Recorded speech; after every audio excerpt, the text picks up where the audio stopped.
and my girlfriend. I'm really rich. Hey, this is Tommy McClellan, and you're listening to Talking with Tommy on WICR. I live in a van down by the river. Ever wonder what type of shampoo Donald Trump uses? I'm talking about that and more, including topics like what your grandmother had for lunch and why God has a freaky sense of fashion. So stay tuned, because it's all happening live. I'm gonna do it. My mama said that. My mama said that. What is up, Iona College? This is Tommy McClellan. Welcome to the second episode of Talking with Tommy. My friend Chelsea is not here with me today, but that's okay because I'm just going to talk on my own and work off of nobody, which is what I do when I practice my stand-up. So, yeah. So every week I like to talk about different things, have different topics to talk about, and this week I want to talk about relationships. I think relationships are cool, also kind of weird. Relationships are basically like a sport. It's really fun in the beginning, but by the end you're tired, you're fatigued, you just want to go home and take a nap and not ever play that sport again. Speaking of sports, I just finished a workout today myself, and I'm extremely tired, very low in pep, but I just drank a bunch of soda, so hopefully that'll give me fake pep, which is something Chris Farley liked to use on SNL back in the day. Okay, so besides that, relationships are weird though, because everybody wants one in the beginning. It's like, I'm lonely, I feel sad, I want a hug, I need a cookie, just something. And then you meet a person and you start talking to them, and then it's really fun. It's like, okay, this is cool, this is exciting. I want to eat my cookie with them. I want to share my cookie. And then things start to get a little bit more serious, and it's like, oh, okay, like still okay. And then you guys start dating, and eventually you'll get, possibly, if it works out, into a serious relationship, in which case the cookie is no longer yours and you're sharing it with her. The cookie is just your cookie, like your relationship cookie as a whole. I really like cookies, if you can't tell. So now you have a relationship cookie, and you're kind of like, man, I just miss having my own cookie. Maybe I'll go back to doing that. But then you're like, but then I'm lonely and I have no one to share the cookie with. So I'll just stick with this relationship cookie. But then sometimes you find out the relationship cookie is toxic and eventually will give you heartburn. But then there's other times where you find that the relationship cookie is really good for heart disease and it'll help save your life later, and it's great. Sometimes in your relationship cookie, you want to heat up the oven, per se, and have a lot of other cookies that can eventually go on and stray out on their own once they get an older adult age of cookies and meet another person to have their own relationship cookie with. And if you can't tell, I'm really just improv everything I'm saying right now, but I really like cookies, and relationships are what we're talking about, so that's good. I dated a girl for a while, and it was kind of cool, kind of weird. Like, we went out on a date, and she was talking about her clothing size for some reason, I don't know, and she was like, yeah, I'm like a size 4 once I lose some weight, and I was like, well, that's how everything works. Like, I can run a 4-minute mile once I get a minute quicker at running the mile. It's that. So, I wish I could ask people how they're doing. It'd be cool if for radio, if you had, like, somebody could just call. Oh, the calling in is a thing. I should try to set that up. So besides everything else that's cooking in the world, I think that music is pretty good. Music, every song in the world is just about such relationships. And that's not proper English, but hey, I'm in college, what can you do? I'm learning. But every song, if you listen to it, eventually it has some sort of undertones of relationship to it. Like, every Beatles song ever is about love. Obviously, everybody knows that. Led Zeppelin, Whole Lotta Love, it's always themed about love. Why can't... I wish the the mainstream of songs would shift. Instead of the majority of songs being about love and relationships and all this stuff, it would be about cookies. See, again, I like cookies. Maybe it could be about, I don't know, it could be about the tigers. That's the main thing people write songs about, just tigers in the jungle.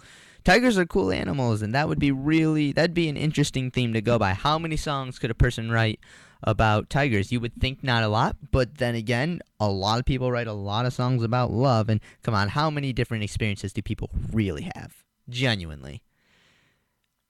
I mean, tigers, you could have a near-death experience with tigers in a bunch of different ways. I watched Tarzan the other day. The tiger was climbing the treehouse against the monkey, and it was pretty agile for a tiger, I gotta say. You would think that, like, it wouldn't be able to hold on by the edge with its claws and then climb back up, but it does, and it survives. And I was actually kind of rooting for the tiger, and then Tarzan fought it, and I think he kind of he killed it. And that was like, I like, obviously you want to root for Tarzan and the monkeys because that tiger is a jerk and just wants to hurt people, but then again, like, the tiger's hungry too, and that's the jungle. That's love. That's how the world works.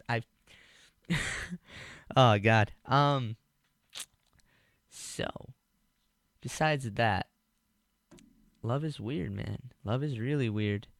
I think a lot of comedians get inspired by love, but not in a good way. It's never, you never really come out and hear a comedian talk about how happy they are in a relationship. That would be weird. Nobody wants to hear a comedian come out and talk about how happy they are. It's always they want to hear jokes about how bummed they are so they can feel better about their lives. And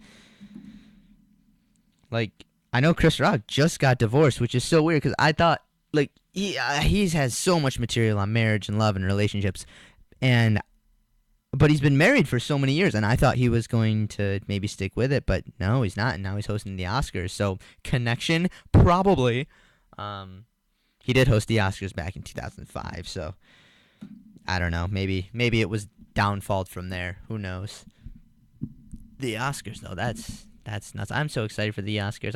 Awards shows, I think, are just stupid in general, but I love them. As I'm watching them, I'm like, oh man, but at the same time, like, I can't get enough. I like them so much. I think they're great, and just because I think that's what I like in life, and that's like, and that even plays a part in relationships, because as I'm watching them, I'm like, yeah, I don't need relationships.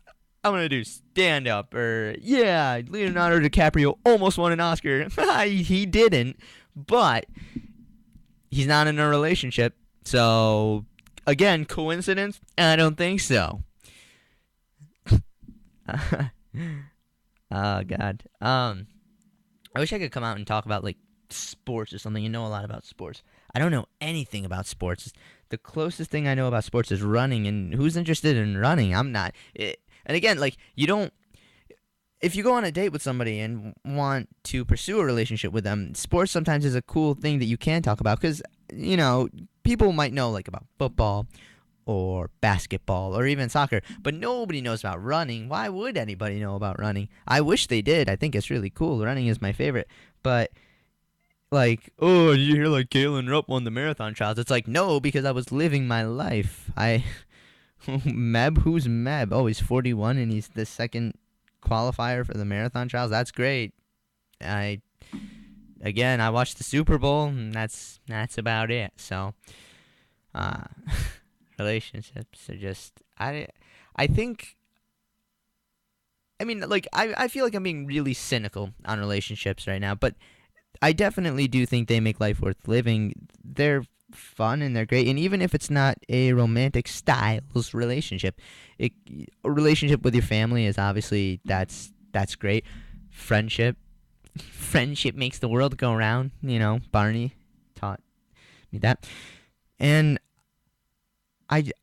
it's good, but at the same time, it's sort of like it I guess it's like anything, really. It causes a lot of heartache, but it also is a lot of fun, and that's great.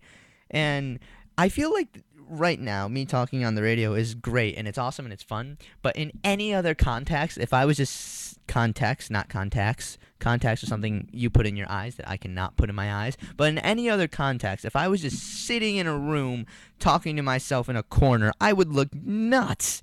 But because it's like, oh, he's on the radio, he's cool. That's like method actors. I know Leonardo DiCaprio, he's a method actor, and that's cool. Method acting, no problem with that. But I know there was a movie he made called Django Unchained, and it was about, slavery back in the 1800s, and it was about this one slave, Jamie Foxx, and Leonardo DiCaprio was a racist white man.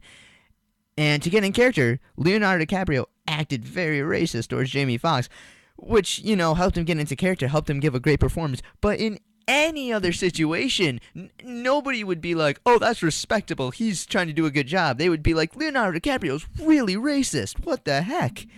That's ridiculous. And like I said, he's single, so again, coincidence, Hollywood and single people? I don't think so. But he does date models, and I'm on Tinder, so, Alright, well, this has been fun talking, and we will be back. So stay tuned. One love. This is Tommy McClellan. Here we go.